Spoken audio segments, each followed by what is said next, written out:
जो हम लोग का प्रत्यावर्ती धारा है उसमें आज हम लोग जो एनसीआर परिपथ हम लोग पढ़े थे पिछले लेक्चर में। एनसीआर परिपथ का जो प्रतिबाधा है तुमको जेड का वैल्यू और उसका जो कोण होता है उन सबों के बारे में हम लोग पढ़े थे। तो जेड का वैल्यू प्रतिबाधा जो तुम्हारा एनसीआर परिपथ का होता है, प्रतिबाधा जेड क्या होता था उसको फिर से लिखते हैं। प्रतिबाधा जेड बराबर होता है root under R square plus 1/ओमेगा c माइनस ओमेगा एल का होल स्क्वायर जेड होता है। और ये जैसे कि प्रतिरोध होता है उसी का जगह लेता है। और ये जो 10 फाइव होता है जो फिगर आने से भी हम लोग देखे थे 10 फाइव हो गया दैट इक्वल्स टू 1/ओमेगा c minus omega L by R. और ये दोनों में क्या इससे फायदा क्या होता है, जैसे कि यदि v बराबर है Vm साइन ओमेगा जेड तुमको प्रत्यावर्ती ये विभवांतर है, इसमें जो करंट होगा I बराबर Vm by Z sine omega T plus phi. और जहां पर कि जेड और इसका वैल्यू तुम्हारा यहाँ जेड और Fi का वैल्यू इस इक्वेशन से हम लोग ले लेंगे। ये तुम्हारा इसका जो पीछे का था ये रिजल्ट है तुम्हारा अभी तक का ये एनसीआर परिपथ का। तो इस पर जैसे तुम्हारा है इस पर जो कि हमारा लेक्चर में तुमको जो पिछला लेक्चर में देखा होगा जो भी तुमको इसको डेरिवेशन कर दिए थे फिर आलेख से भी, और साथ साथ तुमको जो एनालिटिकल विधि है उसके द्वारा भी इसको हल कर दिया गया था।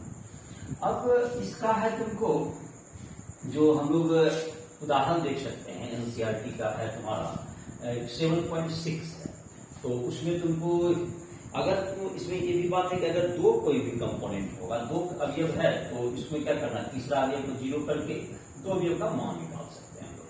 तो हम लोग जो है इसका जो कि वैल्यू है इसको नोट डाउन कर लोगे। अब हम लोग देख लेते हैं एनसीईआरटी का उदाहरण नंबर पहले देख लेते हैं। एक उदाहरण बचा हुआ था जो कि एनसीईआर परिपथ पर था, उसको पहले स्टार्ट कर लेते हैं फिर आगे बढ़ते हैं हम लोग इसमें टॉपिक में। तो एनसीईआरटी का उदाहरण है तुमको 7.6, पहले उसको डील कर लेते हैं। तो एनसीईआरटी का उदाहरण 7.6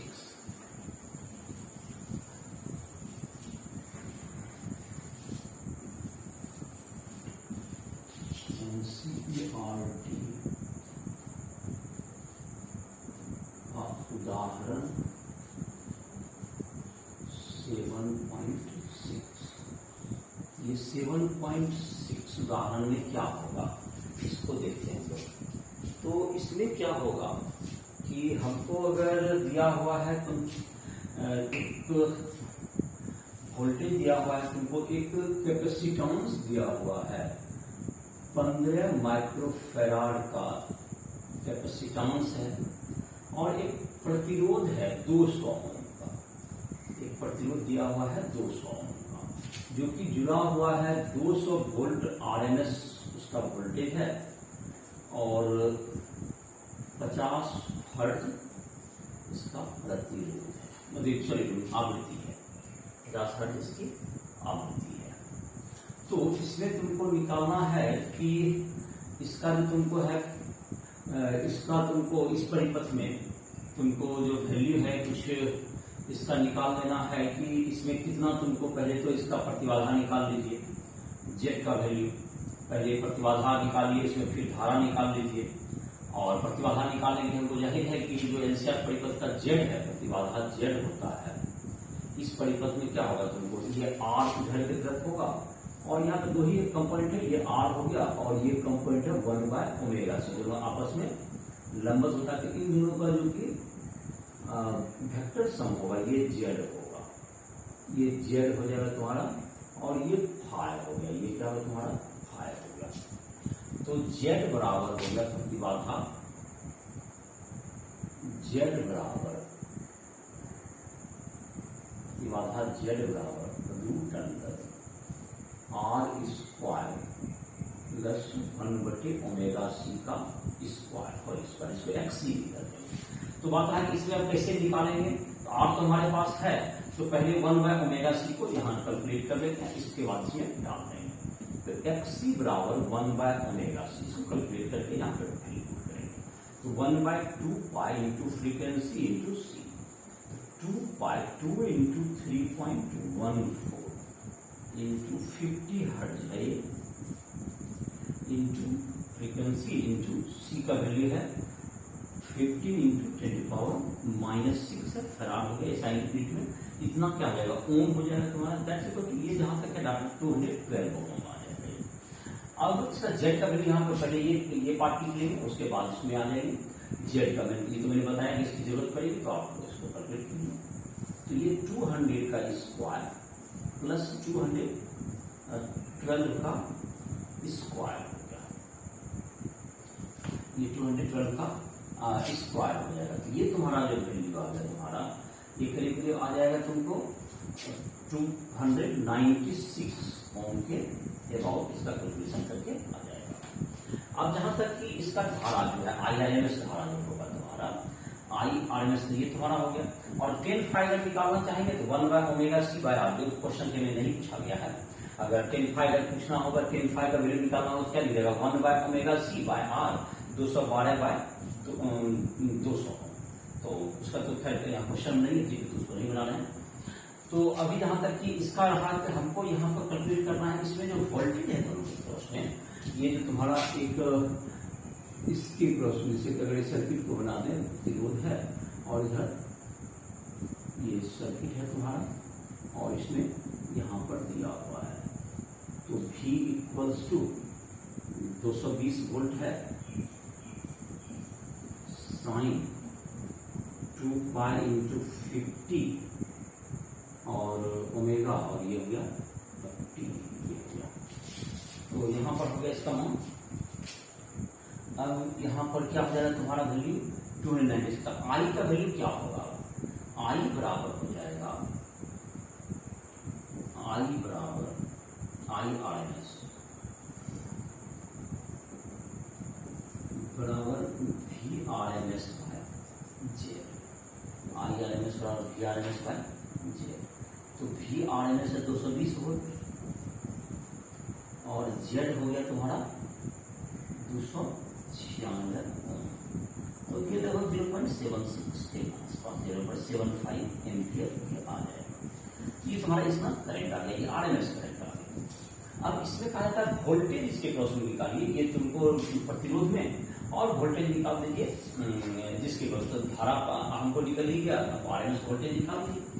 तो VR मतलब कि प्रतिरोध में तुमको वोल्टेज ये RMS क्या होगा, दैट्स इक्वल टू क्या जाएगा IRMS इंटू R प्रतिरोध के बराबर, ये होगा 0.75 ओम इंटू R का वैल्यू होगा 200 ओम, ये लगभग 150 वोल्ट हो गया। अब है तुमको वोल्टेज अक्रॉस कैपेसिटर, ये VC और RMS बराबर क्या हो गया XC इंटू IRMS। XC है 212 गुना 0.75, तो ये तुम्हारा हो गया करीब करीब आ गया, इसका 150 वोल्ट आ गया, इसका करीब करीब आ जाएगा 161 वोल्ट आ जाता है तुम्हारा। अब यहाँ पर ये प्रश्न है कि जो सेकंड पार्ट का ये जो समस्या है यहाँ पर, इसका RMS वैल्यू 220 है और इसमें जो RMS वोल्टेज आ रहा है वो 150 वोल्ट, और इसका कितना आ रहा है, इसका आ रहा है करीब करीब 161 वोल्ट। तो यहाँ पर ये जो पैराडॉक्स है, ये जो समझ में नहीं आ रहा है कि आफ्टर ऑल ये 220 ही RMS वैल्यू है, तो इसका जो कि तुमको है इसका 150 जो 161, ये तो 311 हो गया, तो ये फिर 311 हो गया, ये तुमको 220 RMS, ऐसा कैसे हो सकता है? चौका नियम के मुताबिक वोल्टेज का सम करने पर इसको पूर्णता चाहिए, लेकिन इसका जवाब ये होगा कि RMS वोल्ट का जो होता है वह एक औसत मान होता है, और ये जैसे एक तात्कालिक मान में कभी भी एक पर्टिकुलर समय में जब इन दोनों का जोड़ कर जो है इसके वोल्टेज के बराबर होगा, इसका रहेगा। लेकिन ये तो जब ऑब्जेक्ट निकालते हैं तो दोनों फेज में अलग रहता है, 90 डिग्री होगा। तो चूंकि दोनों वोल्ट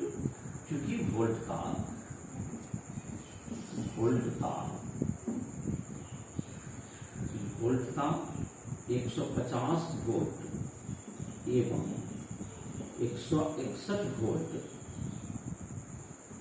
एक दूसरे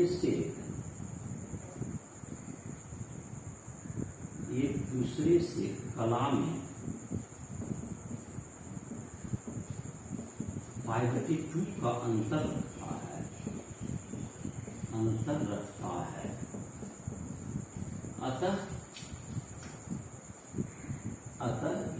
अतः इसे पाइथागोरस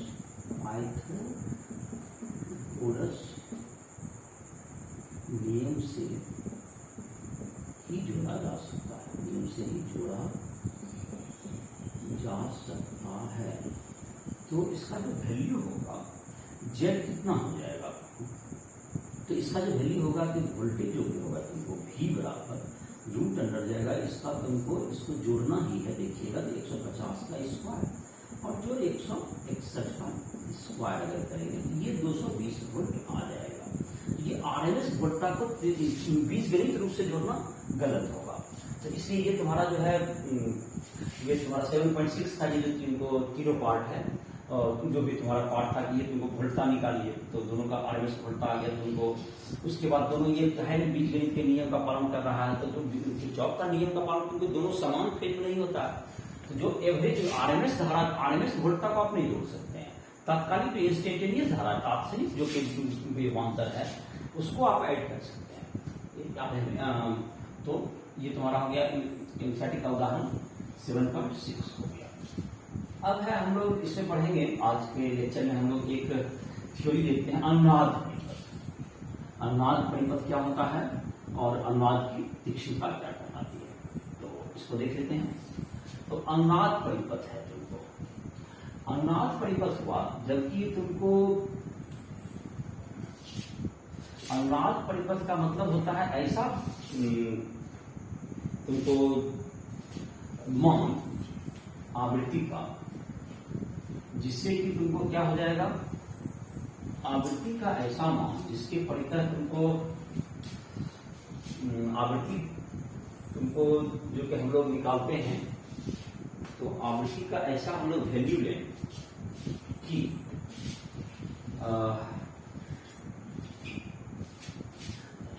उसके बाद बताते हैं अनुनाद परिपथ। तो पहले अनुनाद शब्द क्या है इसको जरा देखते हैं।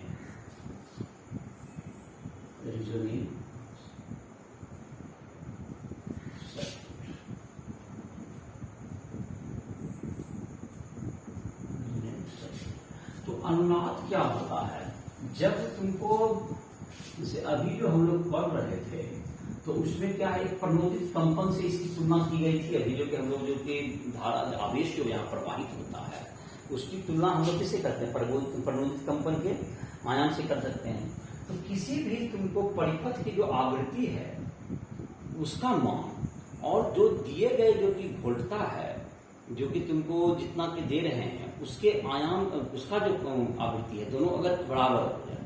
जैसे एक उदाहरण के लिए हम लोग इस तरह से समझा सकते हैं, कोई अगर चीज कंपन कर रहा हो, जैसे हमारा झूला है, झूला पर कोई भी झूल रहा है तो वो अपने एक समय अंतराल पर इधर उधर जा रहा है, तो कोई जो बल उसको जो बार बार उसको क्या करे, वही बल लगे उसी कला में लगे, हमेशा इधर जाए तो एक हो हथौड़ा से या कोई हाथ से इसको उसी आवृत्ति से हमेशा बल लगा दे, और हथौड़ा भी अपना यहाँ वाइब्रेट कर रहा है और उसी आवृत्ति से आप बार बार जैसे ये गया यहाँ तब तक में वो लौट के यहाँ आया और ये क्या कर दिया, इसको क्या कर देगा, इसको पुश कर दिया। जैसे कि इस का बात करना चाह रहे हैं, ये मान लेते हैं कि एक तुमको यहाँ पर दोलन कर रहा है कोई चीज और इधर की तरफ कोई इसमें जो कि ये जो दोलन कर रहा है ये तुमको तो ये डैम्प मतलब इसका ये क्या होता जाता है, इसका जो है तुमको धीरे धीरे डैम्पिंग होते जाएगा और इसका जो है एक सरावट गति क्या जाती है, रुक जाती है।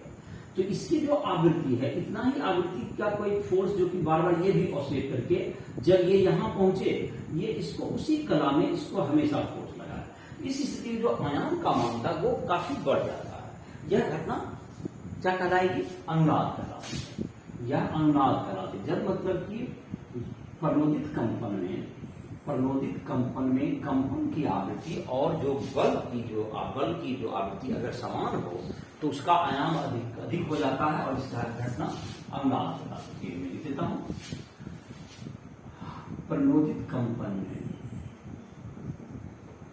प्रणोदित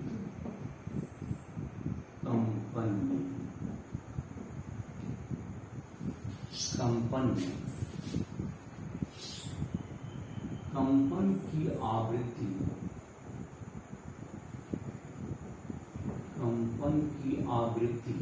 एवं प्रणोदित बल की आवृत्ति समान होने पर प्रणोदित बल की आवृत्ति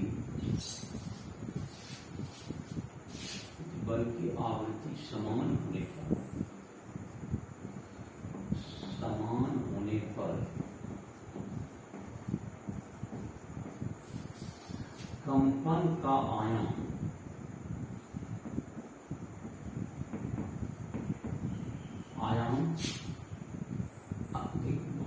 अधिकतम होता है, अधिक हो जाता है।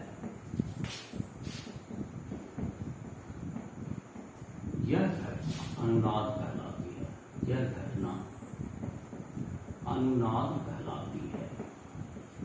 घटना अनुनाद कहलाती है। जैसे कि झूला से कोई झूल रहा है, उसको उसी कला में क्या करे, हमेशा उसी उतना ही बल उसको कंपनसेट करे। जैसे कि हम लोग तो यह घटना क्या कहलाएगी, अनुनाद कहलाती है। अब अनुनाद का यहाँ पर क्या है, जबकि एलसीआर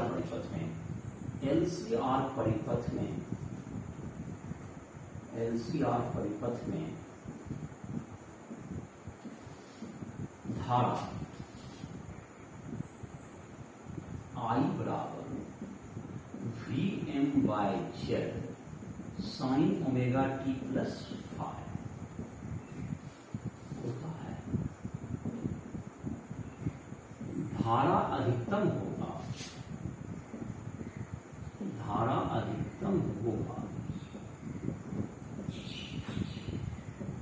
जब Z न्यूनतम हो।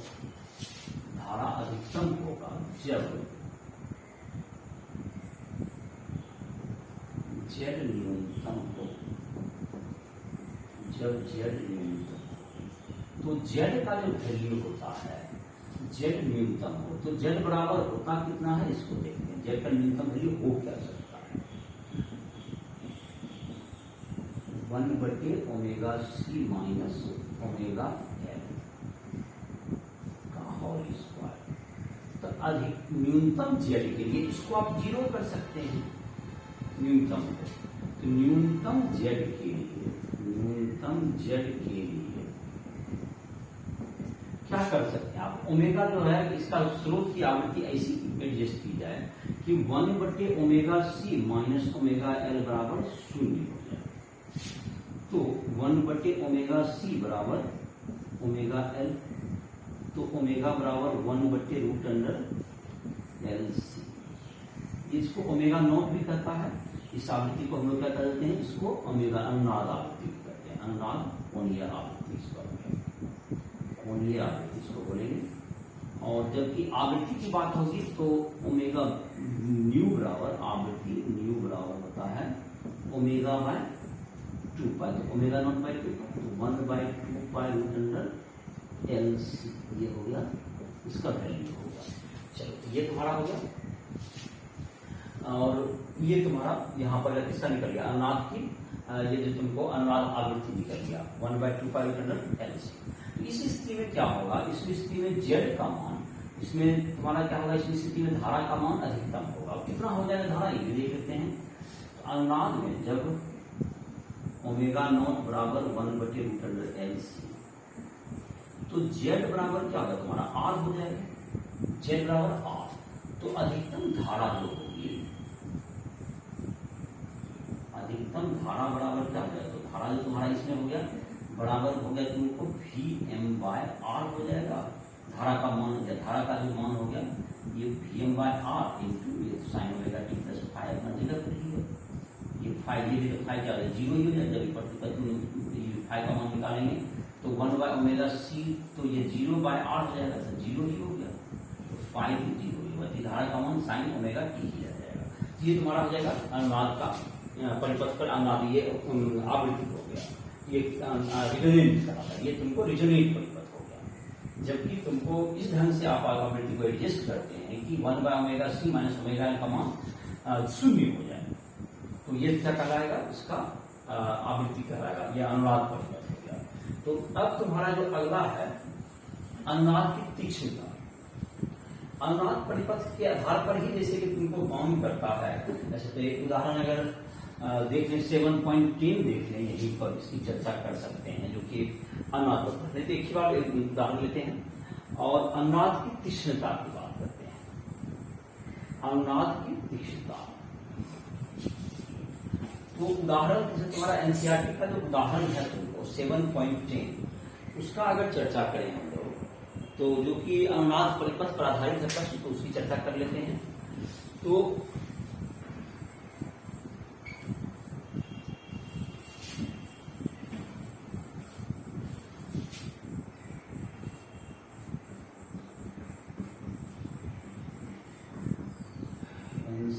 उदाहरण 7.10, तो अभी 7, 8, 9 का चर्चा आगे करेंगे, पहले 10 का चर्चा करते हैं। इसमें क्या है दिया हुआ कि एक जो तुमको जो धातु का जो मेटल डिटेक्टर जिसको कहते हैं, जैसे कि कोई एयरपोर्ट पे या तुमको बड़े बड़े स्टेशन पर भी, तुम रेलवे स्टेशन पर भी गुजरोगे तो उसमें देखोगे एक मेटल डिटेक्टर से गुजारता है, जहां पर कि कुछ भी अगर कोई चीज में अगर तक धातु रहेगा तो धातु रहने पर वो क्या होगा, उसमें जो है एक आवाज आने लगेगी, बिट टाइप का आवाज आएगा, तो जिससे पता चलता है कि इस आदमी के पास क्या है, इस आदमी के पास है, इस आदमी के बैग में कोई मेटल है, धातु है। तो इसको डिटेक्ट करके क्या मतलब, डिटेक्ट कैसे होता है, किस सिद्धांत पर होता है? तो जब जो कि मेटल डिटेक्टर में मेटल जो कि धातु को जो पहचान करता है, उसमें जो है एक जो धारा का मान होता है वो तुमको Vm/R होता है। जो धातु को मेटल डिटेक्टर जो कहते हैं, मेटल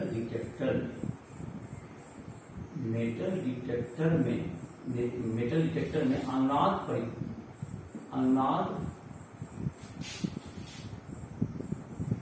परिपथ का सिद्धांत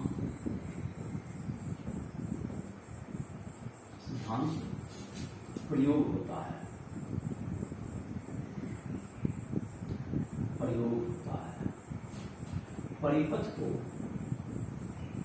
परिपथ की आवृत्ति इस प्रकार रखी जाती है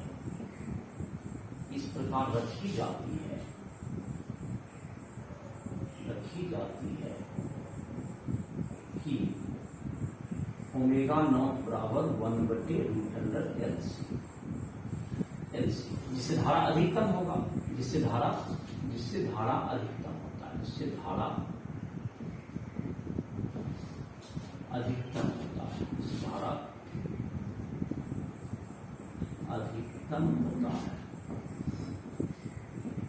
जिससे धारा अधिकतम होता है।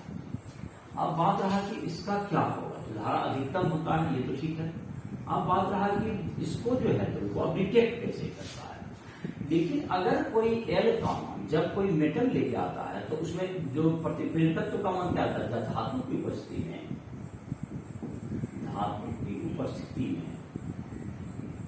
एल का मान बदल जाता है, धातु की उपस्थिति में एल का मान बदल जाता है, जिससे धारा काफी घट जाती है,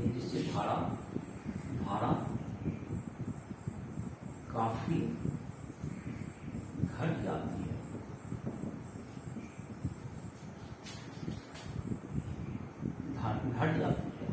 एवं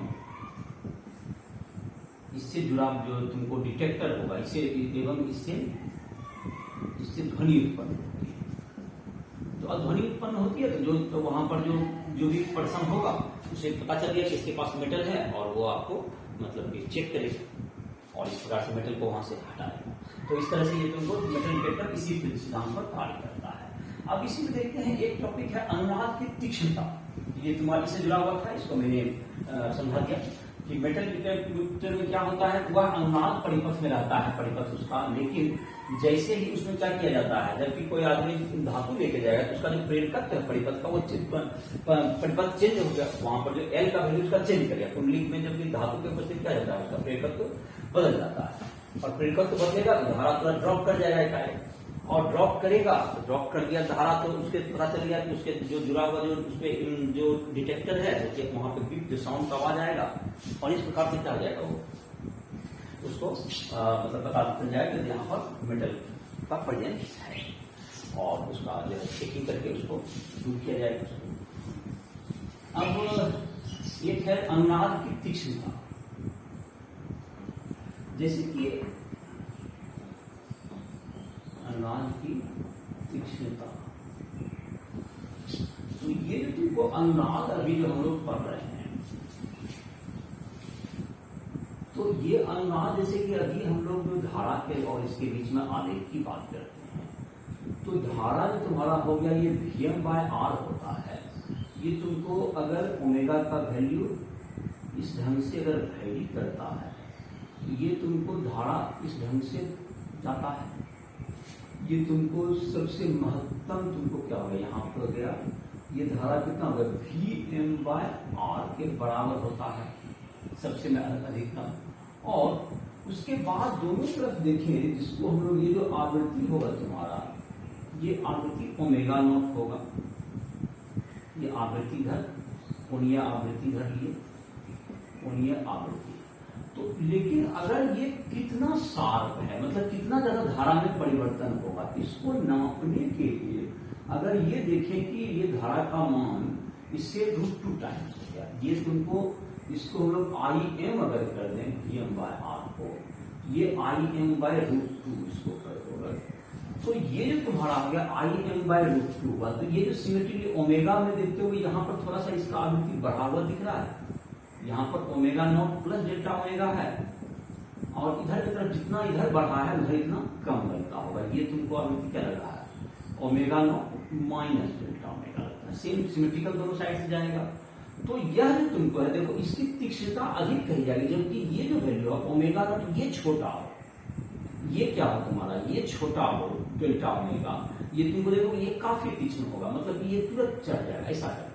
मतलब दूसरे शब्द में धारा जैसे तुमको अनुनाद से होगा, तो इसका धारा में बहुत ज्यादा ड्रॉप हो जाएगा। अगर तुमको ये डेल्टा ये छोटा होगा का मतलब कि तुमको जितना छोटा होगा धारा एकदम बिल्कुल तीक्ष्ण होगा, और धारा का मतलब क्या होगा तुम्हारा ड्रॉप भी ज्यादा होगा। तो ये अनुनाद की तीक्ष्णता जो होती है तुमको ओमेगा नॉट बाय ये जो तुम्हारा इसको जो विड्थ है तुमको 2 डेल्टा ओमेगा, Im बराबर √2 से करते हैं इसको। तो Im बराबर क्या होता है Vm/R, Im बराबर क्या हो गया Vm/R, Im बराबर जब क्या हो गया तुमको, जब ओमेगा नॉट बराबर 1/√LC हो जाए, LC हो जाए, तो जेड का वैल्यू R होता है। तो इसमें जब Im बराबर क्या हो जाए, जब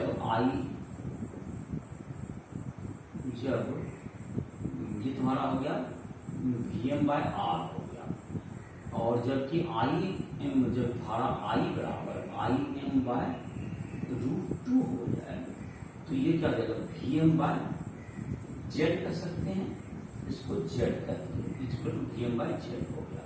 तो Im का वैल्यू हो गया Vm/R √2R हो गया बराबर Vm/Z हो गया, Z बराबर √2R हो गया।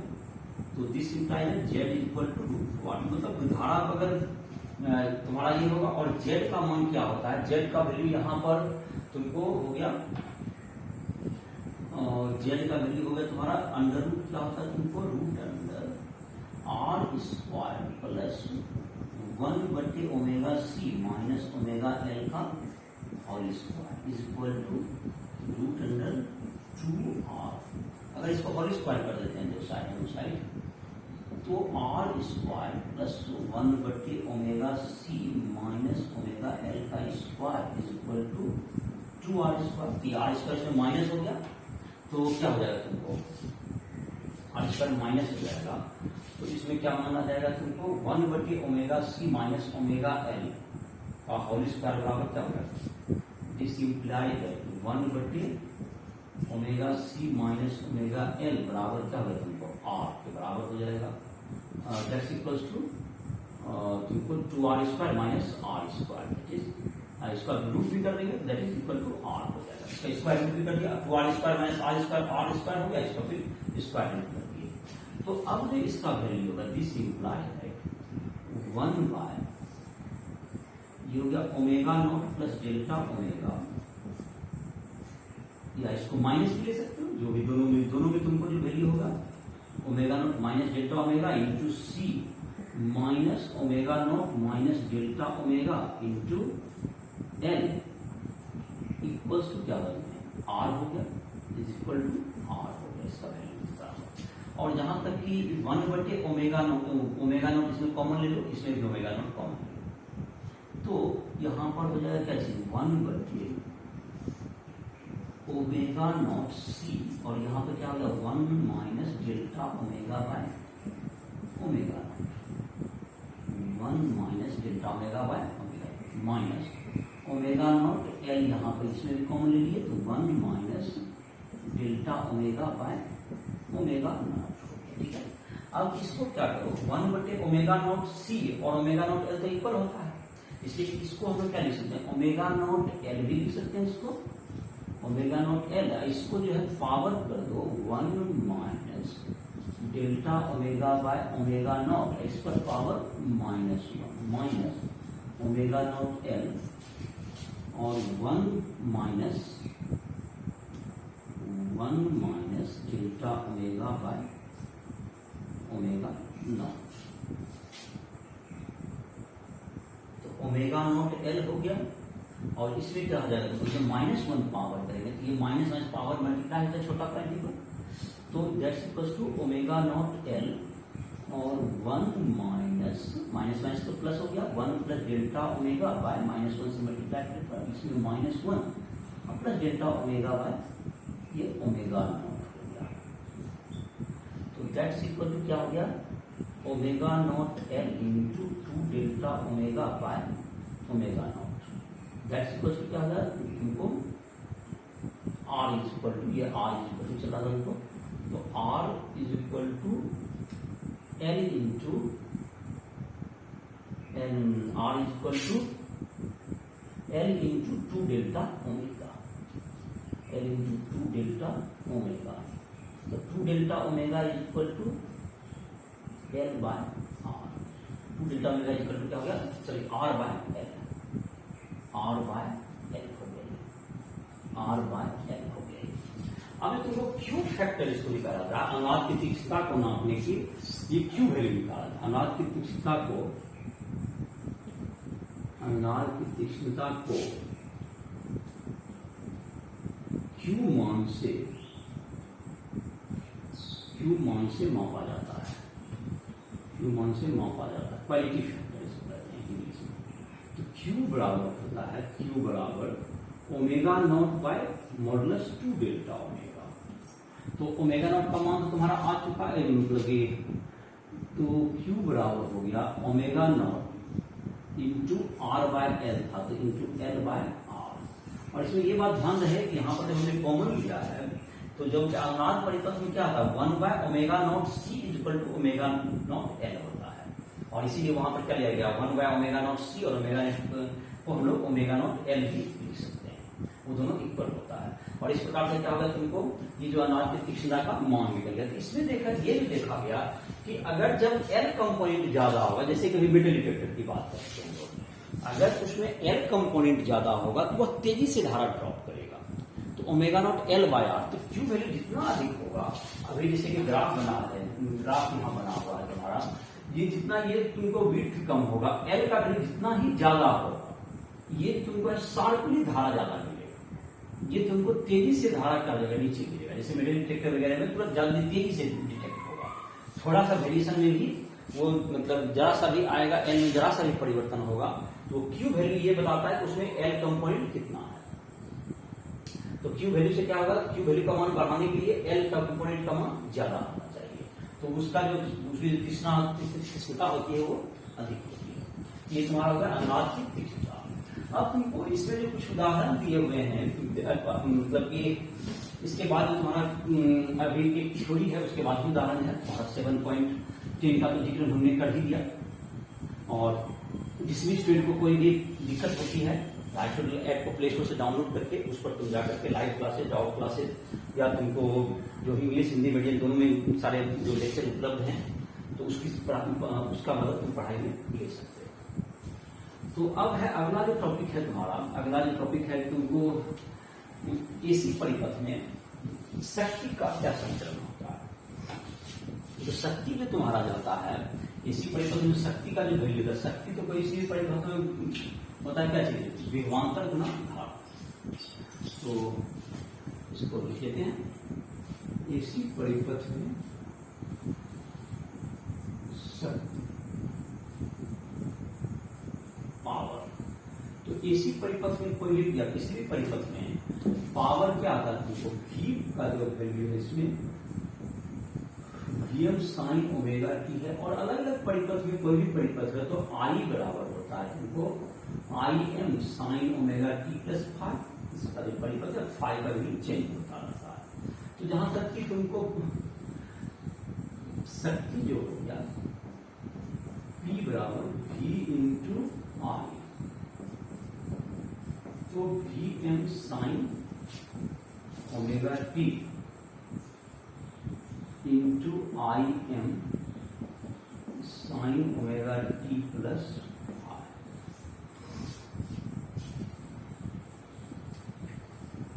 P बराबर क्या हो गया, Vm into Im sine omega T plus five into sine omega T. तो P बराबर Vm into Im by two into two sine omega T plus five into sine omega T. Two sine A into sine T, तो two sine A into sine T का मान कितना हो जाएगा, Vm into Im by two, और ये to का क्या हो जाएगा, cos omega T plus five minus omega T cos five minus cos two omega T plus five by, ये हो जाएगा तुम्हारा। अब जहां तक कि इसका औसत मान है, इसका कॉस फाइव का तुमको कॉस या साइन जो फंक्शन होता है इसमें टी है तुमको, जो ये तो कांस्टेंट है, इसमें कुछ बाद में परिवर्तन नहीं होगा, लेकिन समय के साथ इसका जो औसत मान होगा cos omega T plus five by two का, या cos two omega T plus five by two का औसत मान cos two omega T plus five by two का औसत मान शून्य होता है, औसत मान शून्य होता है। तो P औसत, P एवरेज बराबर Vm into Im by two into cos five. तो P का जो औसत मान हो गया ये तुम्हारा अगर Vm by root two into Im by root two into cos phi. P औसत बराबर क्या हो गया, Vrms गुना IRMS गुना कॉस फाइव। ये तुम्हारा कॉस फाइव को हम लोग शक्ति गुणांक करते हैं, कॉस फाइव को शक्ति गुणांक कहा जाता है, शक्ति गुणांक कहा जाता है। तो शक्ति गुणांक करते हैं। अब जहां तक अलग अलग परिपथ के देखिए, अब शक्ति गुणांक का मान क्या होगा, क्योंकि कुछ स्पेशल केस देखते हैं। स्पेशल केस से पहला में जब प्रतिरोध, जब केवल प्रतिरोध हो, जब केवल प्रतिरोध हो, जब केवल प्रतिरोध होगा तो क्या हो जाएगा, जब केवल प्रतिरोध हो तो फाई बराबर क्या हो जाएगा, जीरो, फाई बराबर जीरो। तो शक्ति गुणांक कॉस फाइव क्या जाएगा, कॉस फाइव वन, ये तुमको अधिकतम शक्ति होगी। दूसरा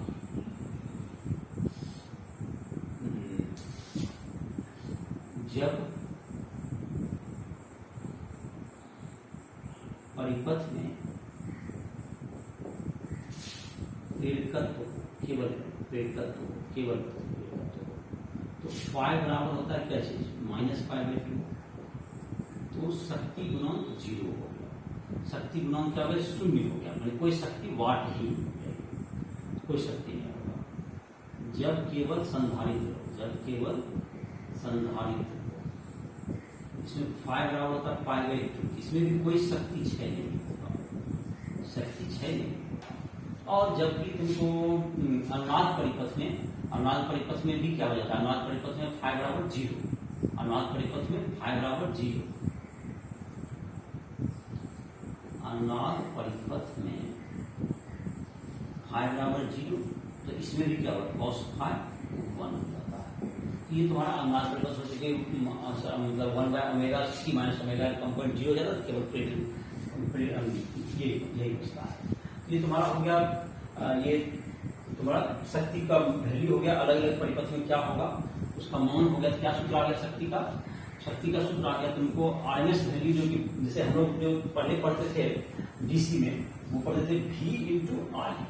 अब की बार इतना वैल्यू एसी में क्या हुआ, V/RMS/IRMS तो रहेगा आरएमएस वैल्यू, लेकिन उसके साथ साथ अगर तुमको एक cos फाई से भी क्या कर दिया जाता है, इसको मल्टीप्लाई cos फाई से भी मल्टीप्लाई करें, जिसको हम लोग शक्ति मानते हैं। तो इन सबों पर आधारित जो अभी तक हम लोग रेजोनेंट सर्किट पढ़े, और इन सबों पर आधारित कुछ 3-4 प्रश्न तक दिए हुए हैं, जो कि 7.8 की चर्चा तो अभी कर चुके हैं हम लोग। 7.8 देख लेते हैं, 7.7 में पहला, तो 7.7 है तुम्हारा एनसीईआरटी उदाहरण 7.7। इसमें कहा गया है कि जब पावर फैक्टर कम होता है तो P बराबर होता है तुमको, P जो होता है किसी एसी परिपथ में VRMS/IRMS × cos फाई। तो इसमें क्या कहा गया है कि जब cos फाई कम हो तो पावर का लॉस जो होता है, इसकी जो हानि होती है शक्ति की, वो बहुत ज्यादा होती है। तो देखो जैसे कि शक्ति जितना भेजना हो, 1000 वाट 1 मेगावाट, जो भी आपको शक्ति किसी विद्युत परिपथ में आप भेजना चाहते हैं, तो वो तो आपका फिक्स है। तो अगर इन तीनों का मल्टीप्लाई गुना करने पर ये जितना भी 1000 वाट आपको पूर्णा चाहिए, अगर ये कम होता है, एक कंपोनेंट पावर गुणांक कम होता है, तो किसी दूसरा कंपोनेंट जो कि धारा है उसको बढ़ाना पड़ेगा। और धारा जब हम बढ़ाएंगे, धारा का सर्किट का मान बढ़ेगा, तो धारा I मैंने प्रतिरोध में क्या होगा, I² × R होता है, तो शक्ति जो क्षय है वो बढ़ जाएगा। अगर तीनों का प्रोडक्ट हमको 1000 वाट होना है, तो अगर cos फाई कम होगा तो इसको बढ़ाना पड़ेगा धारा को। धारा जब बढ़ेगा तो ऑटोमेटिक है शक्ति क्षय भी बढ़ जाएगा। शक्ति गुणांक cos फाई कम होने पर समान शक्ति के लिए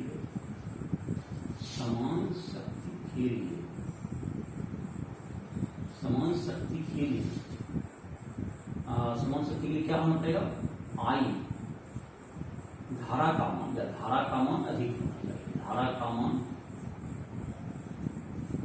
का मान अधिक होना चाहिए, धारा का मान अधिक होना चाहिए। अर्थात प्रतिरोध में जो कि शक्ति जो क्षय है, अर्थात प्रतिरोध में शक्ति क्षय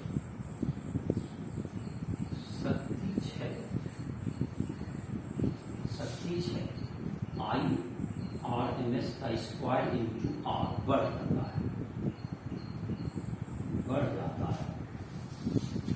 जाता है। तो ये तुम्हारा क्या होगा, अगर एक कंपोनेंट बढ़ा तो एक कंपोनेंट घटा तो दूसरा कंपोनेंट को बढ़ना पड़ेगा, इस पर शक्ति क्षय कर जाएगा। ये तुम्हारा पहला पार्ट कर सकते हैं, इसको 7.71 का फर्स्ट पार्ट। दूसरा पार्ट इसमें है कि आप इसको जो है शक्ति गुणांक को कैसे बढ़ाएं, कभी आप इसको शक्ति गुणांक को कैसे बढ़ाएं। तो शक्ति गुणांक को देखो, जैसे कि तुमको कोई भी परिपथ है, इसमें 2 कंपोनेंट है, एक जो कि तुमको प्रेरकत्व का परिपथ हो, या तुमको प्रेरकत्व या संधारित्र वाला जो पार्ट है, उसमें कोई धारा सिर्फ शक्ति का खर्च होता है, इसमें जो कि प्रतिरोध है। और इसमें जो तुमको है इधर की तरफ जो होगा, इधर जो पावर की तरफ है, इधर इधर जो पावर जो कि किसमें हुआ, ये तुमको इधर शक्ति इधर पावर है। इसका जो कंपोनेंट होता है तुमको, ये जो कंपोनेंट इधर प्रतिरोध वाला जो है पार्ट, उसी में शक्ति का क्षय होता है। और ये जो 90 डिग्री जो इसका फेज अंतराल इसमें 90 होता है, चाहे 1/ωc रहे या ओमेगा एल जो कहते हैं आर जो उसके इक्विवेलेंट, ये तुमको वाट हीन धारा, इसका फेज गुणांक क्या था, वाट हीन, इसमें कोई शक्ति क्षय नहीं होता है। तो शक्ति क्षय इसमें नहीं होता। तो अगर इस कंपोनेंट को हम लोग जीरो कर पाएंगे किसी परिपथ में, तो ज्यादा ज्यादा शक्ति क्षय जा पाएगा, तो शक्ति गुणांक बढ़ाना बढ़ जाएगा उसका।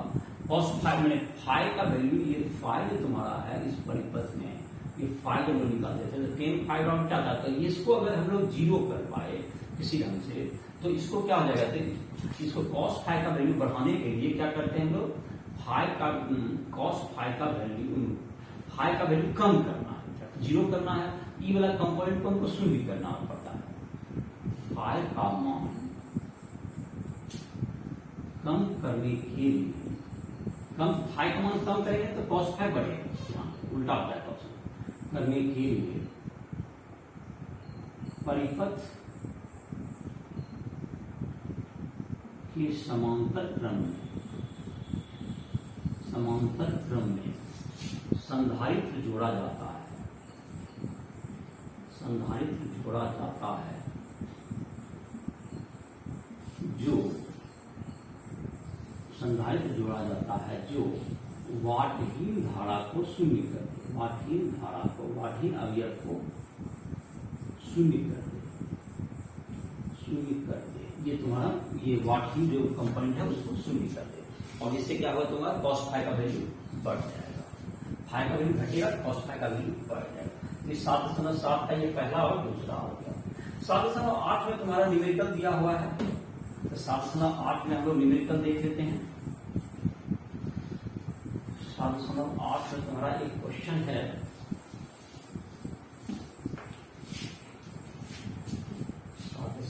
आठ में एक क्वेश्चन है तुम्हारा CRT उदाहरण 7.8।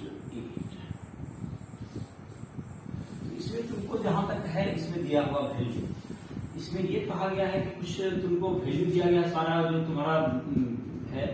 एक तो तुमको पीक जो तुम्हारा VM का वैल्यू दिया हुआ इस सर्किट में 283 वोल्ट, RMS में VM इसमें दिया हुआ, यहाँ पर मैक्सिमम वोल्टेज, अधिकतम वोल्टेज का।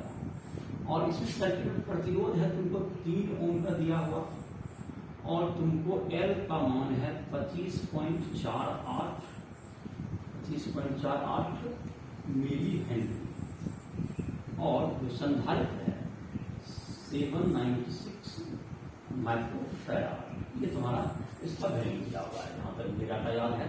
तो इसमें तुम्हारा चाहिए कि इसको पहले निकालना होगा इसका, कि इस सर्किट का जेड निकाल दीजिए। जेड निकालने के बाद इसका जो है तुमको निकालना है, जेड के बाद इसका फाई का वैल्यू भी निकालना है, सर्किट का पावर कितना इसमें डिसिपेट हो रहा है वो भी बताना, शक्ति कितना होता है 6 वो भी बताना है। दूसरा कि इस सर्किट का शक्ति गुणांक कितना है, ये तुम्हारा है। और अगर जबकि तुमको शक्ति गुणांक कितना है, तो ये तुमको इन सबों को बताना है। और इसी पर 7.9 भी है, तो उसमें भी ये काम करेगा। तो चलिए, इसके से पहला जो काम है कि हम लोग को जो आवृत्ति दिया हुआ है, इसका आवृत्ति दिया हुआ है 50 हर्ट्ज है, जो हमारा स्रोत का आवृत्ति है। तो इन सब डाटा के आधार पर अब हम लोग पहले निकालते हैं XC निकाले, XL भी निकाल सकते हैं पहले, XL निकालो। चलो XL बराबर क्या होता है तुम्हारा omega, that is 2 pi into new into L, omega L हो गया। 2 गुना 3.14 गुना 50 गुना 25.48 गुना 10⁻³ इतना क्या हो जाएगा तुमको, ये ओम जाएगा। इसको जो कैलकुलेट करेंगे तो 314 हो गया, 314.314 इंटू 25 है, करीब करीब ये 8 ओम आ जाएगा, 8 ओम। अब दूसरा पार्ट है इसका जो कि 1/XC निकालने, 1/ओमेगा that is 2 pi nu into 1/2 pi into 3.14 into 50 into C का मान है 796 ऐसी के आसपास है, दिया हुआ कुछ इतना 4 आ जाएगा। तो जहां तक की बात रहा इसका जेड अभी सर्किट का निकालते हैं, तो हमारे पास तो यहाँ वैल्यू आ चुका है।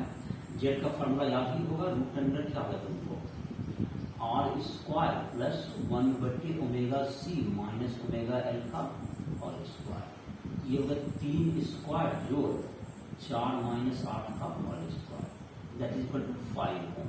ये जेड होगा प्रतिबाधा का मान आ गया तुम्हारा जेड का मान। और जहां तक कि अगर टेन फाई निकालना चाहेंगे तो टेन फाई तो इसकी क्या होता है तुमको, 1/ओमेगा c minus omega L by R. Tan phi बराबर 4 माइनस 8/3, टेन फाई बराबर माइनस 4/3, तो फाई बराबर क्या माइनस 53 डिग्री। तो धारा जो है, धारा विभव से कला में 53 डिग्री पीछे, 53 डिग्री पीछे। ये हो गया तुम्हारा, ये दो पार्ट तुम्हारा हो गया, ये तुमको प्रतिबाधा से 5 हो गया, ये कला में इतना पीछे निकल गया फाई का वैल्यू। अगर तुमको इसमें अगर कहा जाए कि धारा कितना बढ़ रहा है, तो धारा तुम्हारा जो पीक धारा है तो उससे पीक वोल्टेज है तो हमको पीक धारा भी निकल सकता है, या आरएमएस धारा भी हम निकाल सकते हैं। तो जैसे आई आरएमएस अगर निकालना होगा, हमको चाहिए होगा वी आरएमएस बाय जेड चाहिए होगा। तो वी आरएमएस तो हमारा पास नहीं है, हमको वी एम बाय रूट 2 हो जाएगा, V RMS root 2 into Z. ये वैल्यू आ जाएगा तुमको 283 बाय रूट 2 इंटू 5। ये तुम्हारा कब इतना एम्पियर, ये कहा जाएगा धारा का मान हो जाएगा, आई आ जाएगा धारा। अब इसमें अगर कहा जाएगा कि कितना तुमको कितना इसमें शक्ति जा रहा है, शक्ति से कितना होता है, तो पी बराबर शक्ति जो भी जाएगा, शक्ति जो भी जाएगा आई आर एस का स्क्वायर इंटू प्रतिरोध में जाएगा। शक्ति किसमें क्षय होता है, सिर्फ प्रतिरोध में क्षय होता है, सिर्फ प्रतिरोध। और तो ये क्या आ गया तुमको 283 बाय रूट 2 इंटू 5 का होल स्क्वायर इंटू प्रतिरोध हमारा कितना है 3 ओम। तो इतना क्या होगा तुमको, इतना वाट आ जाएगा। ये तुमको कैलकुलेशन करके आ जाता है करीब करीब 4800 वाट आ जाएगा, 4800 वाट। तो चौथा पेज है तुमको पावर फैक्टर चाहिए। चौथा पार्ट में था तुमको, ये तुम्हारा तीसरा पार्ट है, फोर्थ पार्ट तुम्हारा इसमें चाहिए हमको पावर फैक्टर चाहिए। तो कॉस फाइव को हम लोग पावर फैक्टर कहते हैं। तो हमको कॉस फाइव का मतलब कॉस माइनस 53 डिग्री, तो कॉस 53 डिग्री के ही बराबर होता है cos minus theta, that is equal to 3/5, that is equal to 0/06 हो गया। ये शक्ति गुणांक हो गया, ये शक्ति गुणांक हो गया। ये जैसे 4 पार्ट में ये क्वेश्चन था, तुमको जेड निकालना था, ये तुम्हारा इसका जो पार्ट था ये तुम्हारा हो गया। इसी पर आधारित तुम्हारा प्रश्न है 7.9, उसमें यह कहा गया कि ये अनुनाद के लिए आपको कितनी आवृत्ति की जरूरत पड़ेगी। अगर इसको अनुनाद करना है तो आपको क्या करना पड़ेगा, इन दोनों कंपोनेंट को 0 करना होगा, तो ओमेगा फ्रीक्वेंसी क्या हो जाएगा आपका, चेंज हो जाएगा। तो उसके लिए अनुनाद के लिए आवृत्ति का मान निकालना है। तो 7.9 में भी तुमको, और उसमें जो शक्ति 6 भी कितना होगा वो भी बताइए। तो जाहिर है कि उसमें जबकि कंपोनेंट उसमें शक्ति बढ़ जाएगा, ऑटोमेटिक शक्ति 6 क्या होगा, बढ़ जाएगा। देखो जैसे कि तो 7.9 में ये जो ओमेगा का वैल्यू 50 हर्ट्ज जो लिखा हुआ है, ये आपका मिट जाएगा। तो कितना ओमेगा आपको होना चाहिए, यही सवाल है। तो ओमेगा का वैल्यू कितना होना चाहिए, तो सही इसमें देखते हैं। तो अनुनाद पड़ेगा आपसे, तो ओमेगा का वैल्यू इसमें निकालना पड़ेगा आपको। तो ओमेगा बराबर क्या होता है अनुनाद के लिए, अनुनाद पर आधारित प्रश्न है, तो अनुनाद के लिए ओमेगा बराबर 1/√LC। एल का मान कितना होगा 25.48 × 10⁻³ ओमेगा इंटू एल इंटू सी। सी का मान कितना हो गया 6 इंटू 10⁻⁻6। तो ये होगा तुमको, तो ये करीब करीब 222 के आसपास आ जाएगा, 222 मिलियन पर सेकेंड ये तुम्हारा लगभग आ जाएगा। ये डाटा याद है तो ये डाटा देख लोगे से। तो आवृत्ति जो होगा तुम्हारा इतना में क्या जैसे डिवाइड हो जाएगा 2π से, तो आवृत्ति जो तुम्हारा होगा या तो लगभग देख लेते हैं 4 8 ये 5 करीब करीब हो गया, और ये 10⁻⁻9 हो जाएगा, तो -9 का 4 हो गया और -10।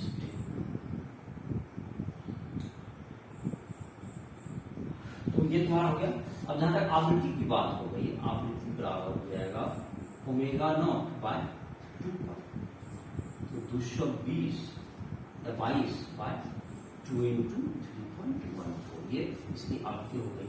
अब जहां तक की बात है, इसमें तुमको अनुनाद हो जाएगा। अब अनुनाद जब हो जाएगा तो इसमें क्या रहेगा, इसका जो कि जेड का मान होगा अनुनाद में, जेड बराबर क्या होगा तुमको रूट आर के बराबर होता है। जेड का मान आर बराबर 3 ओम हो गया, इस परिपथ का जेड 3 ओम हो गया। अब इसमें जो धारा होगी, धारा तो ऑटोमेटिक आपका क्या हो जाएगा, बढ़ जाएगा, जो कि जब जेड का मान घट गया, पहले 5 था, अब धारा बढ़ जाएगा, तो आपको जो शक्ति है वह भी क्या हो जाएगा, शक्ति का मान cos 5 1 हो गया। इसे शक्ति हम डायरेक्ट भी निकाल सकते हैं, तो I/RMS का स्क्वायर इंटू आर, तो I/RMS कितना हो गया तुमको, ये 283 था तुमको, 283/√2 इंटू जेड, जेड का मान 3 हो गया इसमें, तो 3 का स्क्वायर इंटू वहां 5 हुआ करता था, ये 5 से भाग 5 का स्क्वायर से भाग लगा था, 3 का स्क्वायर से भाग लगा, तो इसका जो धारा है तुमको, ये तुमको जो कि 4800 वाट था, ये लगभग 13000 वाट के 13 किलो वाट के आसपास ये आ जाएगा। 13000 वाट इतना गुना धारा का मान, इसमें जो शक्ति कुछ है वो बढ़ जाएगा। ये 7.9 था। 7.3 की चर्चा हम लोग अनुनाद परिपथ के स्टार्ट होने के, अनुनाद परिपथ के जस्ट बात कर दिए थे, जिसमें अनुनाद की तीव्रता को डिफाइन करने के जस्ट पहले कर ही चुके हैं। तो 7.3 का तुम्हारा पीछे जस्ट वीडियो को बैक करके देख सकते, अनुनाद की तीव्रता के ठीक पहले किया गया होगा, जो नहीं देखा उसको ध्यान देगा। तो ये तुम्हारा 7.9 7.3 तुम्हारा यहाँ तक एग्जाम्पल क्या होगा, तुम्हारा समाप्त हो गया। एक और तुमको इसमें जो है तुमको 2 टॉपिक अभी तक इस चैप्टर में बच गया है। एक है तुमको ट्रांसफार्मर और दूसरा बचा हुआ है तुमको एलसी रोलर। तो ये लेक्चर तुमको काफी बड़ा हो रहा है, तो अब एलसी रोलर को हम लोग नेक्स्ट लेक्चर में लेते हैं और ट्रांसफार्मर भी उसी में लेने का कोशिश करेंगे। तो इसके साथ ही इस लेक्चर को समाप्त करना है। तुम लोग को जो भी कोई भी स्टूडेंट हो, राइशूल पर तुम जाकर के नोट्स भी लिख सकते हो। राइशूल का जो एप्लीकेशन है वह तुमको प्ले स्टोर से डाउनलोड कर सकते हो, और जो भी तुम्हें परेशानी हो रही है पढ़ाई में, वो तुमको उसमें जो है तुमको डाउट क्लासेस हो या नोट्स लिखने हो तुमको जो कि बोर्ड एग्जाम के लिए, तो उन सबों को तुम राइशूल ऐप पर प्राप्त कर सकते हो। और हमसे तुमको कोई पर्सनल गाइड भी लेना हो उसके लिए भी तुम संपर्क कर सकते हो। पर्सनल तुमको कोई पढ़ाई में दिक्कत हो रही है उसके लिए तुम राइशूल ऐप को प्ले स्टोर से डाउनलोड कर सकते हो। इसी के साथ इस लेक्चर को समाप्त करते हैं।